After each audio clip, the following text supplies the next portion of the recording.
Unit हमारी है आनुवांशिकी। पहले इसका नाम था आनुवांशिकी और जैव विकास, जिसमें विकास जो पोर्शन था वो क्या कर दिया गया है, रिमूव कर दिया गया है।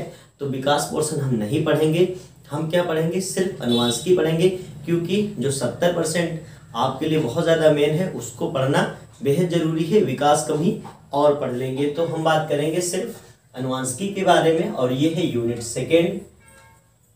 इसमें आपको सिर्फ और सिर्फ 2 चैप्टर पढ़ने हैं। इस यूनिट में कितने चैप्टर पढ़ने हैं, 2 चैप्टर पढ़ने हैं।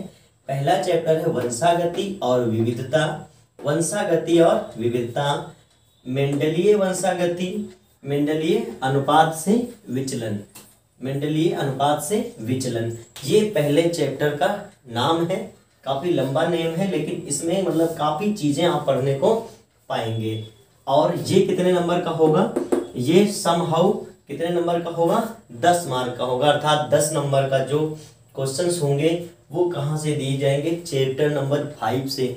तो आप सोच के देखिए 10 नंबर बायोलॉजी के, 70 में से 10 नंबर किससे आ रहे हैं, चैप्टर नंबर 5वें से। तो मतलब बहुत ध्यान से आप पढ़िएगा। ये बात मैं इसलिए बता रहा हूँ क्योंकि आपका जो टारगेट है बायोलॉजी में वो 95% से एबव का है, क्योंकि बायोलॉजी जो होती है वो आपके स्कोर को बहुत इम्प्रूव कर देती है। फिजिक्स केमिस्ट्री की अपेक्षा अगर बायोलॉजी का देखें तो जो बायोलॉजी का स्कोर होता है वही आपके रिजल्ट को बहुत हाई लेवल पे ले जाता है। तो उस लेवल को आप ज़रूर मेंटेन रखिए, क्योंकि अगर बायोलॉजी में ज़रा सा भी लूज हुआ तो समस्याएं आगे आपके लिए बहुत ज़्यादा हो जाएंगी। तो ये पहला चैप्टर है वो कितने नंबर का है, 10 नंबर का। और वहीं दूसरा चैप्टर यानी चैप्टर नंबर 6, अगर वैसे सीक्वेंस देखेंगे तो ये चैप्टर नंबर 6 यूनिट के हिसाब से चैप्टर नंबर 2। तो चैप्टर नंबर 6 ये होगी वंशागति का आणविक आधार, जिसमें हम लोग डीएनए के बारे में सीखेंगे। और इसमें हम लोग जानेंगे आनुवांशिकता, आनुवांशिक लक्षण, वंशागति, मेंडल के नियम और इनसे आधारित जितने भी संस्करण है उन सबको पढ़ेंगे। तो सबसे पहले हम लोग अपना 5वां चैप्टर स्टार्ट करते हैं, और चैप्टर का नाम है वंशागति और विविधता, मेंडलीय वंशागति, मेंडलीय अनुपात से विचलन। तो ये चैप्टर आप नोट्स में हेडिंग डाल लेंगे ये चैप्टर, और इसके बाद अब पढ़ना स्टार्ट करते हैं। देखो सबसे पहले आनुवांशिकता समझने से पहले आप कुछ बातें ध्यान से समझिए।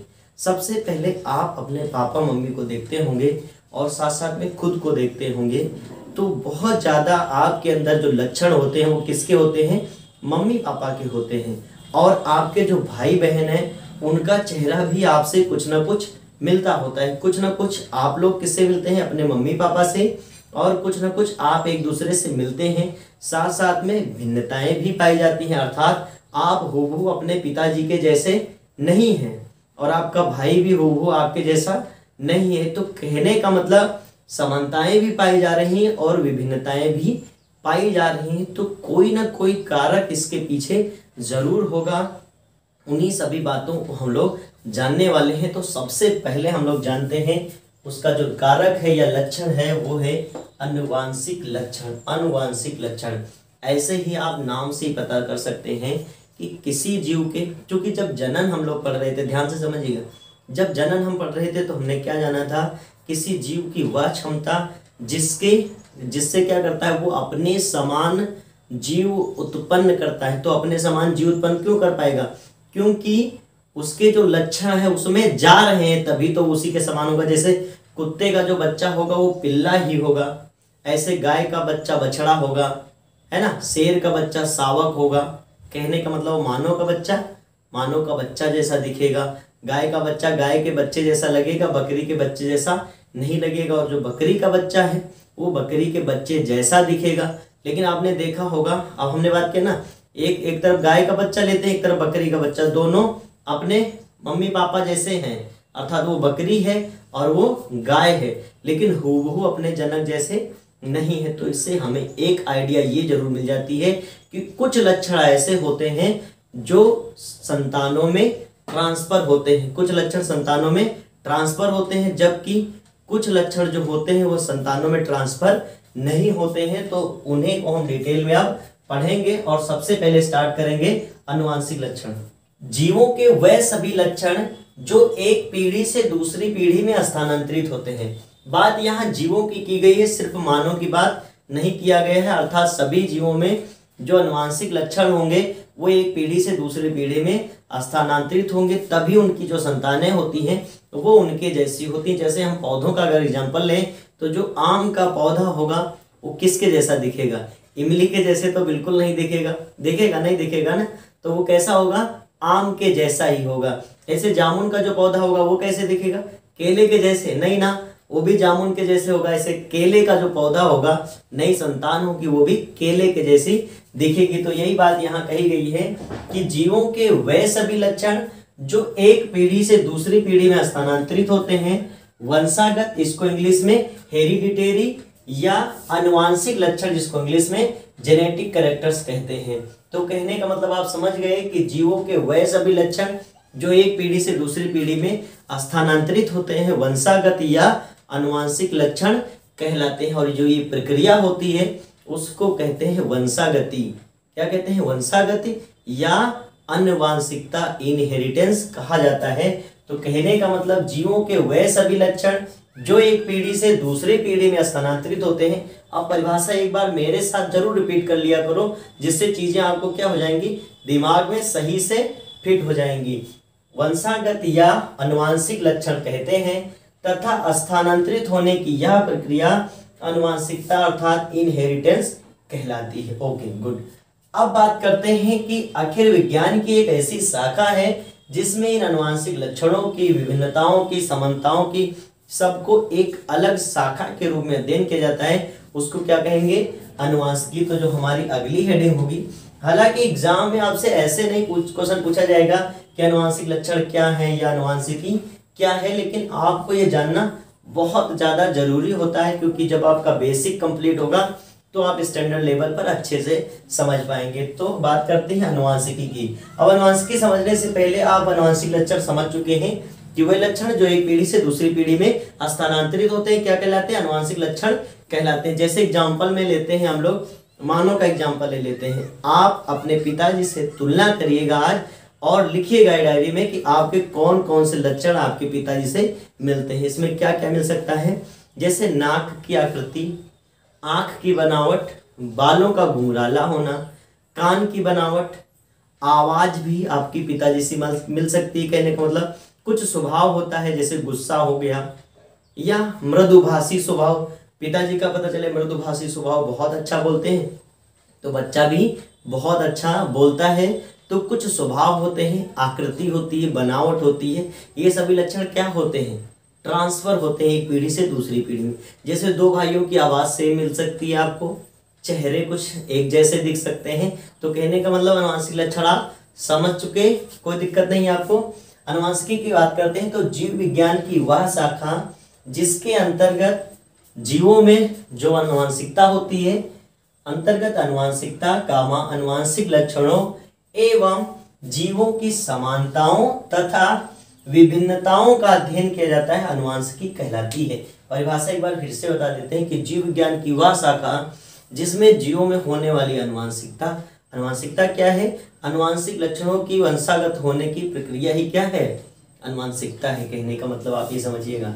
तो जीव विज्ञान की वह शाखा जिसके अंतर्गत अनुवांशिकता, अनुवांशिक लक्षणों एवं जीवों की समानताओं एवं विभिन्नताओं का अध्ययन किया जाता है, क्या कहलाती है?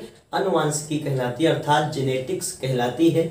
और जेनेटिक्स का काफी योगदान है, जो बायो या जैव क्षेत्र में काफी योगदान है अनुवांशिकी का, क्योंकि जब अनुवांशिकी बनी तो आज अनुवांशिकी इतने स्टैंडर्ड लेवल पे पहुंच चुकी है कि उसके कारण ही हम लोग नए नए संकरण करा के हाइब्रिड बीज बना पा रहे हैं, हाइब्रिड पौधे बना पा रहे हैं, हाइब्रिड जीवों का निर्माण कर रहे हैं। तो जेनेटिक्स का काफी अहम रोल है जीव विज्ञान में। अनुवांशिकी शब्द का जो सर्वप्रथम प्रयोग किसने किया था, ये 1 नंबर में क्वेश्चन पूछा जा सकता है। ये दोनों स्टार लगा के हमने पॉइंट लिखे हैं और ये दोनों पॉइंट बहुत ही महत्वपूर्ण है। अनुवांशिकी शब्द का सर्वप्रथम प्रयोग W. बेटसन ने किया था। हिंदी में लिखेंगे अगर तो W. बेटसन। क्लियर? किसने किया था? W. बेटसन ने किया था। और आप सभी जानते हैं, चूंकि छोटी क्लासों से भी पढ़ाया जाता है मेंडल के बारे में, ग्रेगर जान मेंडल के बारे में। तो सबसे पहले जो अनुवांशिकी से संबंधित सिद्धांत किसने दिया था? ग्रेगर जान मेंडल ने दिया था। तो इसीलिए उनको क्या कहा जाता है? अनुवांशिकी का जनक कहा जाता है। तो अनुवांशिकी के आधारीय सिद्धांतों की खोज, आधारीय का मतलब बेसिक स्टार्टिंग लेवल पर खोज किसने किया था? G.J. ग्रेगर जॉन मेंडल ने की, इसलिए इन्हें अनुवांशिकी का जनक कहा जाता है। क्लियर हो गई बात? इतनी बात क्लियर हो गई। चलिए अब हम जान पाए कि अनुवांशिक लक्षण क्या है और अनुवांशिकता क्या है। अनुवांशिक लक्षणों की एक पीढ़ी से दूसरी पीढ़ी में जानने की प्रक्रिया को अनुवांशिकता कहते हैं तथा जीव विज्ञान की वह शाखा जिसमें इन सब का अध्ययन किया जाता है क्या कहलाती है? अनुवांशिकी कहलाती है। अब ध्यान से आप समझिएगा, हमने कहा था कि जो कुत्ते का बच्चा होगा वो पिल्ला होगा, गाय के बच्चे बछड़े होंगे, कहने का मतलब। तो आप ध्यान से देखिए, अगर बकरी के बच्चे हैं, 4 बच्चे हैं, एक बकरी के 4 बच्चे हैं, चारों बच्चे कैसे हैं? बकरी हैं, चारों बच्चे बकरी हैं। कुत्ते जैसे तो नहीं दिखेंगे, चारों बच्चे बकरी हैं, लेकिन वो चारों बच्चे कैसे हैं? अलग अलग। ये बच्चा भी अलग दिखेगा, ये अलग दिखेगा, ये अलग दिखेगा, ये अलग दिखेगा, अर्थात उन सब में विभिन्नताएं पाई जाएंगी। समझने की बात है।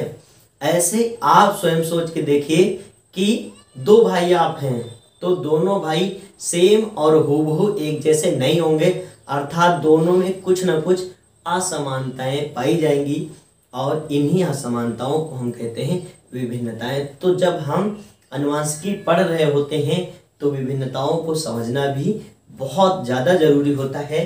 तो हम जो अगली हेडिंग डालेंगे वो होगी हमारी विभिन्नताएं। क्या होगी हेडिंग? विभिन्नताएं। इतना पोर्शन तो आपको समझ आ गया, बेसिक। ये इंट्रोडक्शन था, समझ आ चुका है। इंट्रोडक्शन आप अच्छे समझेंगे क्योंकि अभी जो इसके बाद वाली वीडियो होगी वो काफ़ी इंपॉर्टेंट होगी, क्योंकि उसमें जो जेनेटिक्स की शब्दावली है वो पढ़ाने वाले हैं। तो उसमें जो बहुत अच्छे मेन शब्दावली आप पढ़ेंगे और काफ़ी कुछ जानेंगे। तो सबसे पहले जब इंट्रोडक्शन आपका अच्छे से तैयार होगा तो आगे के पार्ट आप आसानी से समझते चले जाएंगे। ओके, तो बात करते हैं विभिन्नताएं। हमने कहा कि असमानताएं होंगी क्योंकि आपको पता है, हम लेते हैं, चलो तोता का एग्जांपल लेते हैं। 5 तोते आपको एक जैसे दिखेंगे, क्लियर। लेकिन अगर आपने एक तोता पाल रखा है और वो उड़ करके उन 5 के बीच में बैठ जाए तो आप पहचान जाओगे? नहीं पहचान जाओगे? बिल्कुल पहचान जाओगे। यानी जो छठा तोता होगा वो किधर भी बैठा होगा आप कहेंगे ये मेरा वाला तोता है। क्यों? क्योंकि उन सब में भी विभिन्नताएं पाई जाती हैं, अर्थात असमानताएं पाई जाती हैं। तो वंश परंपरागत लक्षणों को वंशागत में प्राप्त करने के पश्चात भी, अर्थात जो वंश परंपरागत है, हम लोग लक्षणों को वंशावली से लेकर के आ रहे हैं। सिर्फ मम्मी पापा के नहीं, दादा दादी, नाना नानी, सबके लक्षण आते हैं। हम लोग आगे चूंकि पढ़ने वाले हैं ना, और बहुत डिटेल में जेनेटिक्स पढ़ेंगे, अच्छे से आपको समझ आएगी। बस आप हर वीडियो पूरी कंप्लीट देखते रहेंगे तो जेनेटिक्स आप कभी नहीं भूलेंगे, इतना बढ़िया आप पढ़ जाएंगे। क्लियर होगी बात? तो वंश परंपरागत लक्षणों की वंशागति में प्राप्त होने के पश्चात भी चूंकि पा रहे हैं, फिर भी क्या होता है, एक जनक की, अर्थात एक पैदा करने वाले की सभी संतानें परस्पर, मतलब एक दूसरे से, वह अपने जनक से, कहने का मतलब यहाँ ध्यान से देखिए, ये जनक है और इसने 2 संतानें उत्पन्न किया। ये है ए और इसने 2 संतानें उत्पन्न किया, बी और सी। तो ये बी ए से एकदम हूबहू नहीं मिलता है, ऐसे ही ये सी हूबहू ए जैसा नहीं है, और साथ साथ में ए बी और सी भी हूबहू एक जैसे नहीं है। तो यही बात यहाँ पर कही गई कि संतानें परस्पर व अपने जनक के हूबहू समान नहीं होती हैं, अर्थात इनमें विभिन्नताएं या समानताएं पाई जाती हैं। तो इनमें पाई जाने वाली असमानताओं को ही क्या कहेंगे? विभिन्नताएं कहेंगे, वेरिएशन कहेंगे। क्योंकि बहुत मायने में अपने आप जो है वो अपने भाई बहनों से अलग हैं। आपकी सोच अलग हो सकती है, काम करने का नजरिया अलग हो सकता है, इंटरेस्ट अलग हो सकता है, साइज अलग हो सकती है ना, बॉडी आपकी अलग हो सकती है, हेयर स्टाइल अलग हो सकती है, बोलने का अंदाज आपका अलग हो सकता है, दोस्त यार भी अलग हो सकते हैं, आपने देखा होगा, कहने का मतलब। तो इन्हें हम कहते हैं विभिन्नताएं। अब बात करते हैं विभिन्नताओं के प्रकार। विभिन्नताएं 2 प्रकार की होती हैं। सबसे एक ऐसी विभिन्नताएं जो जन्म के बाद ली जाती है। पता चले 2 बच्चे सेम थे, एक बच्चा बाद में उसकी टांग कट गई, अब उसके अंदर विभिन्नताएं आ गई नहीं आ गई, मतलब एक बच्चे के दोनों टांग है, एक की टांग नहीं है, तो पहचानने में आ गया। कहने का मतलब विभिन्नताएं एक जन्म के बाद आती हैं और एक जन्म के पहले से ही साथ में रहती हैं। जन्मजात होती है। तो ये दो विभिन्नताएं होती है, दोनों को पढ़ लेते हैं। तो विभिन्नताओं के प्रकार, विभिन्नताएं दो प्रकार की होती हैं। सबसे पहली है कायिक विभिन्नताएं, जिसे इंग्लिश में कहते हैं सोमैटिक वेरिएशंस। इस प्रकार की विभिन्नताओं का प्रभाव शारीरिक कोशिकाओं पर पड़ता है। शरीर की जो कोशिकाएं हैं, कायिक कोशिकाएं हैं, वेजिटेटिव कोशिकाएं हैं, वे जो ये बॉडी है ये वेजिटेटिव कोशिकाओं से बनी होती है, जबकि जो जर्म सेल्स हैं उनमें जो प्रभाव पड़ेगा वो जेनेटिक होता है। इसको आगे हम लोग पढ़ेंगे कि अनुवांशिक लक्षण कहाँ से कैसे ट्रांसफर होते हैं, डिटेल में बताऊंगा उसको। कहने का मतलब शरीर की कोशिकाओं पर पड़ता है, ये वंशागत नहीं होते हैं। अर्थात जो टांग कटा वाला लड़का है, जब उसकी शादी होगी तो उसके बच्चों के टांग कटे हुए नहीं होंगे। अगर ये भी वंशागत होता तो आप सोच के देखिए पूरी कितनी पीढ़ी का लॉस होता वो टांग, कहने का मतलब। तो इसीलिए कुछ करिश्मा है कि ये सब चीज़ें वंशागत नहीं होती हैं। तो वंशागत नहीं होते हैं, ये जन्म के पश्चात दिखाई देते हैं, बाद में दिखाई देते हैं। और इनका कारण क्या हो सकता है? वातावरणीय कारण हो सकता है कि कुछ भी वातावरण में प्रभाव होने से हो सकता है। किसी अंग का अधिक उपयोग करना या किसी का कम उपयोग करने से हो सकता है। जिसका अधिक उपयोग किया वो क्या होगा? मजबूत होगा। जिसका कम किया है वो कमजोर हो जाएगा। लेकिन ये जो ट्रांसफर नहीं होंगे, कहने का मतलब। और सतर्क प्रयास का मतलब जैसे सामान्य बुद्धि होती है जिसकी वो कुछ ना कुछ एक्टिव प्रयास करता रहता है, प्रयत्न करता रहता है, और ऐसे नए गुण अपने में वो विकसित कर लेता है। मान लेते हैं आप प्रयास करते करते आपने साइकिल चलाना सीख गया, लेकिन ये विरासत में आपके बच्चे को नहीं मिलेगी। आपका बच्चा जब तक साइकिल चलाना नहीं सीखेगा उसको नहीं आएगा, ये भी आपको पता होना चाहिए। नेक्स्ट है दूसरा जननिक विभिन्नता, इनको जर्मिनल वेरिएशंस बोलते हैं। और ये कहाँ पे होंगी? जनन कोशिकाओं में होंगी। गुड। तो ये अधिकांशतया जनन कोशिकाओं में होती हैं और ये वंशागति होती हैं, अर्थात एक पीढ़ी से दूसरी पीढ़ी में ट्रांसफर होती हैं। और ये कैसे अर्जित की जा सकती हैं? सबसे पहले या तो ये पूर्वज में पहले से होंगी और या तो उत्परिवर्तन म्यूटेशन होने के कारण हो जाए। कोई ऐसा म्यूटेशन हो जाए जो जीन को डिस्टर्ब कर दे, जीन की संरचना में बदलाव ला दे, तो वो एक पीढ़ी से दूसरी पीढ़ी में जाएगा। और ये हम लोग कब बात करते हैं? जैव विकास जब पढ़ते हैं। चूंकि जैव विकास टॉपिक में है नहीं तो उस पर डिटेल में नहीं करेंगे, वरना जो ह्यूगो डी ब्रिज ने सिद्धांत दिया था वो इन्हीं के बारे में था, उत्परिवर्तनवाद ही था। कहने का मतलब आप इतना समझिए। अब बात करते हैं, तो ये हो गया कि ये क्या होती है? जनन कोशिकाओं में होती है और वंशागति होती है। बात करते हैं विभिन्नताओं का महत्व क्या है। जो ये वेरिएशंस हैं इनका महत्व क्या है? तो इनका महत्व बहुत जरूरी है। अगर वेरिएशंस नहीं होते, कहने का मतलब आप सोच के देखिए कि एक गांव में 100 लोग रहते हैं, 100 के 100 एक जैसे, अब कितनी बड़ी कंफ्यूजन होती है। तब टैग लाइन और बिल्ला टांगा जाता है कि ये फलाने नंबर का जा रहा है आदमी, कहने का मतलब ना। तो इसीलिए विभिन्नताएं पहले से सेट है जिससे आप जीवों को अलग अलग पहचान सके। अगर 50 भेड़ चल रही हैं तो 50 भेड़ आपको एक नज़र से दिखेंगी, लेकिन अगर 25 किसी दूसरे किसान की हैं, 25 किसी दूसरे किसान की है, तो वो 25-25 अपनी अलग कर लेंगे। अगर 5-5 भी 5 लोगों की है तो वो अपनी 5-5 को पहचान जाएंगे, क्योंकि उनमें भी विभिन्नताएं होती हैं। कहने का मतलब ये था। तो विभिन्नताओं के महत्व, सबसे पहला महत्व होता है पूर्व अनुकूलन में सहायक होती हैं। विभिन्नताएं अपने आप डेवलप होने लगती हैं, जिससे जो आगे समय आने वाला होता है उसके अनुसार बदलते रहते हैं। जैसे आप खुद को सोच के देखिए, अगर आप अपने बाबा जैसे हों तो आज के समाज में आप सरवाइव नहीं कर पाएंगे, क्योंकि आज का समाज बहुत ज़्यादा मॉडर्न हो गया है और बहुत तेज भाग रहा है। अगर आप स्लो चलोगे तो बहुत पीछे चले जाओगे। जो आदतें आप आज अप्लाई कर रहे हो वो आदतें उनको बहुत बुरी लगेंगी, और उनकी जो आदतें हैं वो आप बिल्कुल भी पसंद नहीं करोगे। क्यों? क्योंकि अब फास्ट फॉरवर्ड हो चुका है, कहने का मतलब। तो पूर्व अनुकूलन में सहायक होती है। अब आज की बहुत छोटा बच्चा हो वो भी अपने आप मोबाइल लगता है जैसे वो सीख के आया है, पहले से सीखा हुआ लगता है, और उसको देखता है और चलाना जानने लगता है, आराम से उस पर उंगली चलाने लगता है। क्यों? क्योंकि उसके अंदर धीरे धीरे विभिन्नताएं उत्पन्न हो रही होती हैं। तो ये पूर्व अनुकूलन में सहायक होती हैं। साथ साथ में विभिन्नताएं क्या करती हैं? अस्तित्व के संघर्ष में सहायक होती हैं, क्योंकि प्रत्येक जीव का जीवन जो होता है वो एक संघर्ष होता है।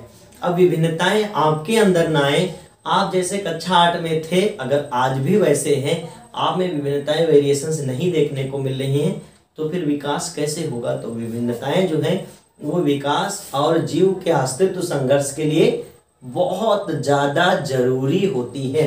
इतनी बात समझ। अगला है विकास में सहायक, क्योंकि हमने क्या कहा, हमने तो यही बात कही आपसे कि जब वेरिएशंस होंगे तो लक्षण कुछ अलग अलग होंगे, नहीं होंगे, बिल्कुल होंगे। अब जब लक्षण अलग होंगे और दो जीव, एक ही जीव के दो जीव थे, कहने का मतलब प्रजनन के बाद दो साथी बने, अब दोनों के लक्षण धीरे धीरे अलग चेन चल रही है। यहाँ से समझिए, ये अलग चेन चल रही है, यहाँ से यही अलग चेन चल रही है, और ये चलते चलते किसी और चले गए विभिन्नता के कारण, और ये चलते चलते कहीं और चल गए, और बाद में ये जाति बी बन जाएगी और ये जाति सी बन जाएगी, दोनों ए जाति के नहीं रह जाएंगे, लक्षण बदल जाएगी। इसीलिए पहले जैव विकास साथ में मर्ज था, जिससे अनुवांशिकता और जैव विकास को बहुत अच्छे से समझ पाए। आगे चल के सिलेबस में फिर से इसको ऐड कर दिया जाएगा। इसीलिए नेक्स्ट पॉइंट था नए लक्षणों में के लिए सहायक होता है। वेरिएशंस आते रहेंगे, नए लक्षण बनते रहेंगे, जितनी ज्यादा विभिन्नताएं उतनी ज्यादा नए लक्षण बनते रहेंगे, और उन्नत जाति के निर्माण में सहायक। जाति जो आगे बनेगी वो उन्नत होगी, अर्थात उससे पहले की अपेक्षा परफेक्ट होगी। जैसे आज हम लोग आदि मानव की अपेक्षा काफी परफेक्ट मानव है, कहने का मतलब आपको इतनी समझ में आ गई। ओके, तो हमने आज बात कर लिया सबसे पहले इंट्रोडक्शन, और फिर हमने बात किया कि सिर्फ हमको इसमें 2 चैप्टर पढ़ने हैं, चैप्टर नंबर 5 और चैप्टर नंबर 6। कितने नंबर के हैं? 18 नंबर के हैं। हम चैप्टर नंबर 5 को स्टार्ट कर चुके हैं और स्टार्टिंग का उसका इंट्रोडक्शन आज कंप्लीट करा दिया है। अगली वीडियो में हम जेनेटिक्स की शब्दावली को बताएंगे, जिसमें आप डिटेल में जीनोटाइप, फिनोटाइप, जीन्स, एलिल्स, इन सब को समझाएंगे। जो आपके मन में कंफ्यूजन है, एलिल क्या है, जीन क्या है, इन सब को दूर किया जाएगा, और ऐसे ही आगे हम लोग बढ़ते रहेंगे। तो ऐसे ही मिलते हैं नेक्स्ट वीडियो लेक्चर में। तब तक आप यूं ही हंसते रहें, मुस्कुराते रहें, मस्त रहें और पढ़ाई में व्यस्त रहें। Thank you.